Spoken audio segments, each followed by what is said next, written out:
Here we have a low mileage 2022 Audi e-tron GT. This one's a Quattro, so of course we have two electric motors to make it all-wheel drive, one on each axle.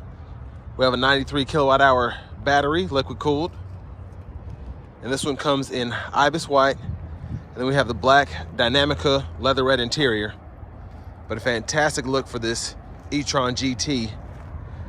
Coming around the front end here, we have our LED headlamps along with our LED daytime running lights, and they don't flash like that. That's just how the camera's picking up the lights, but stunning design here, absolutely fantastic. And then as we come around the wheels here, these are gonna be 20s. Again, just the overall design of this e-tron is very, very beautiful.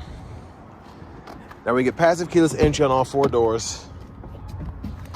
And we have the natural wood throughout, which looks great. Power door lock controls are here. Memory seat functions. We have one-touch automatic up and down windows on all four doors. And what's cool is we can either lock the back right or the back left window so no one's able to get out there. Just put a child lock in the whole thing, so pretty neat. And then two-stage memory seats. We have power mirror controls here, and then we can turn them to one side and power fold. And then the blind spot monitor is right there. So just keep an eye on that for the test drive. I'm gonna pop the trunk now. And then our headlamp controls are here. So we can toggle that between auto, low beam, corners. And then we do have a power tilt and telescoping steering wheel, and the button for that is right in here. So I can push it up, pull it down, and then pull it back or push it forward. So pretty neat trick there. And then here's our power driver seat, pretty adjustable, power lumbar support, and we also have power thigh support as well. Don't see that in a lot of EVs, but I love this Dynamica here. It looks fantastic. But I have that seat up front adjust for someone of my size, being 6'3" with longer legs. So let's check out the room back here.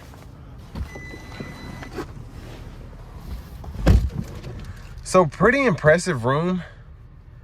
I'm 6'3" with longer legs. That seat up front's adjusted for someone of my size. And there's a decent amount of space back here that I was not expecting. A lot of that has to do with how the seat's made too.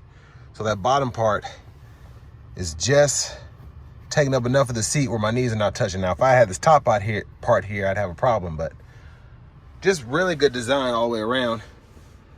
And now we have our rear AC controls here. We can adjust the temperature, and then the AC vents are back here as well.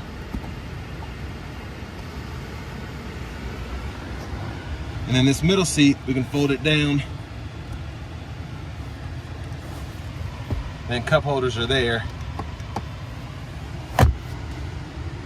But a great view through this glass panoramic roof here. And then grab handle here. We can hang one or two shirts on this hook here. But now let's go ahead and make our way to the back. But I want to give a huge shout out to Auto Collection in Murfreesboro for allowing me to review this car today.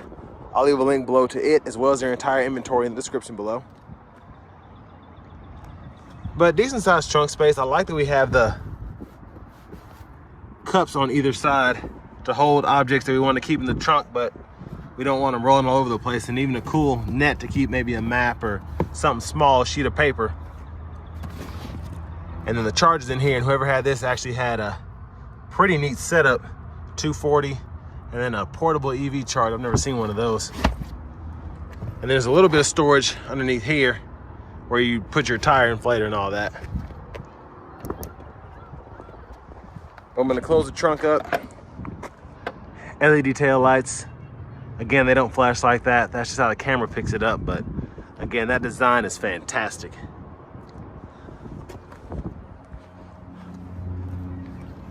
We're gonna come around to the back seat here. And if you wanna fold this seat down for whatever reason, you just pull up on this button, and you can do this on both sides, and you can run longer objects from the back all the way to the front there. And then pretty easy to just sling it back up.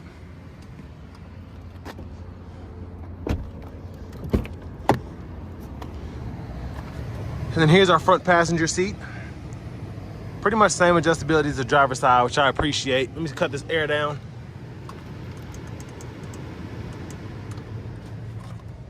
And then again, the natural wood, beautiful. Glove compartment here we can lock, and then looks like we have a window sticker here. And here are all the standard features that come on here. Y'all can pause anywhere you need to take a closer look. And not a bad price, honestly, for what you get. Especially since you get a pretty good charging infrastructure with this e-Tron, as opposed to some of the other EVs on the market.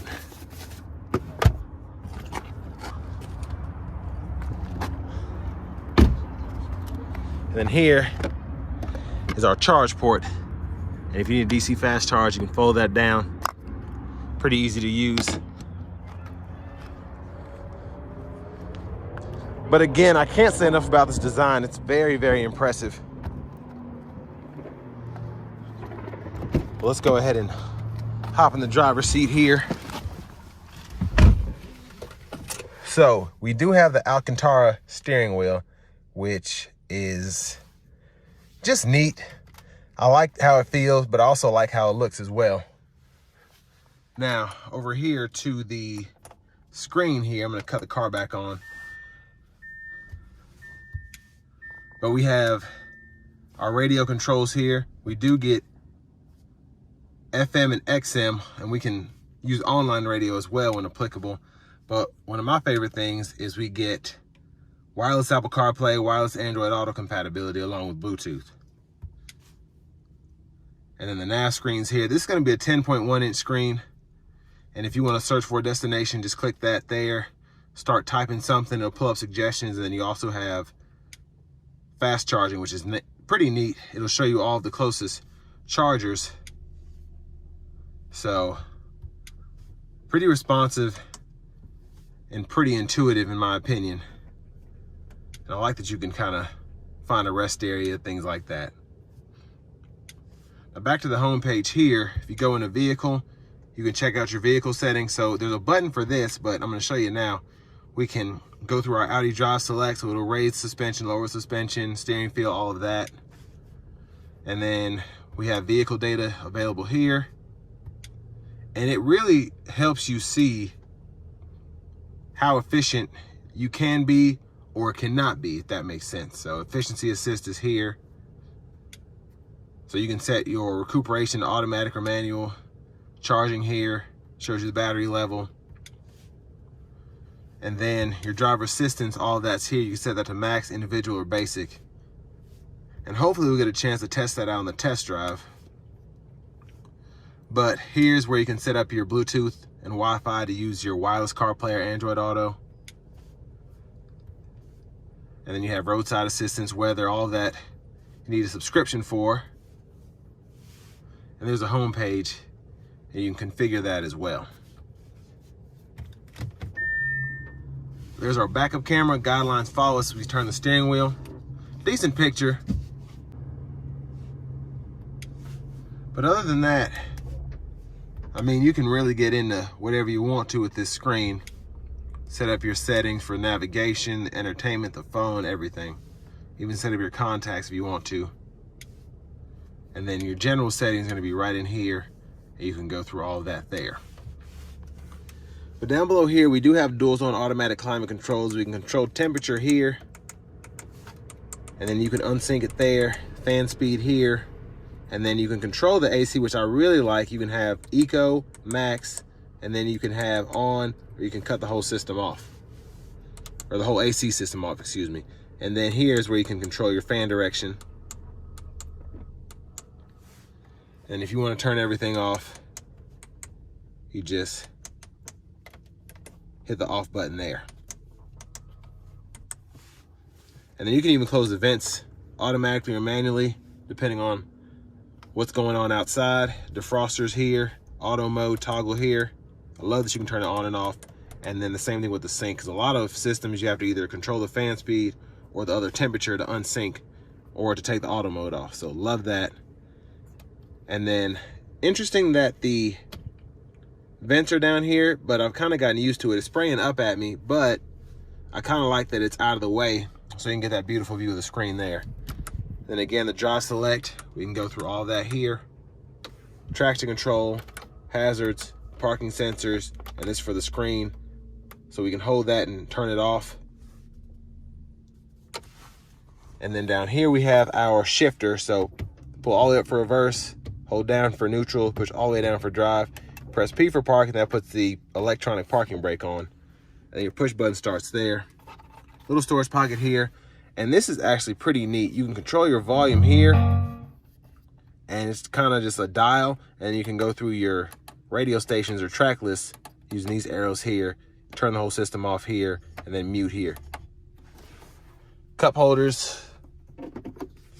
Center console cubby space. You get 2 USB-C charge ports and a 12-volt down in there. Not a big size, but it's whatever. One more look at that roof. View of the back seat. And then back to the steering wheel here. Paddle shifters behind are for the regenerative braking. And then you can use this. If you click that, you can go through your vehicle settings there. If you want to charge or look at lap times, whatever. Back button. Use this view button to go through the different views for the digital gauge cluster there. And then you can use this to go through the top sub menus. So whether it's music, phone, nav, or the settings for the vehicle, you can go through all of that. And then to the right side, Bluetooth controls, voice recognition. You can set this up as a button, and you can assign it whatever you want to. And then track list, radio station presets there, volume controls here. But again, the push button starts here. Blinkers are here. You can toggle your safety system here. And then high beams there.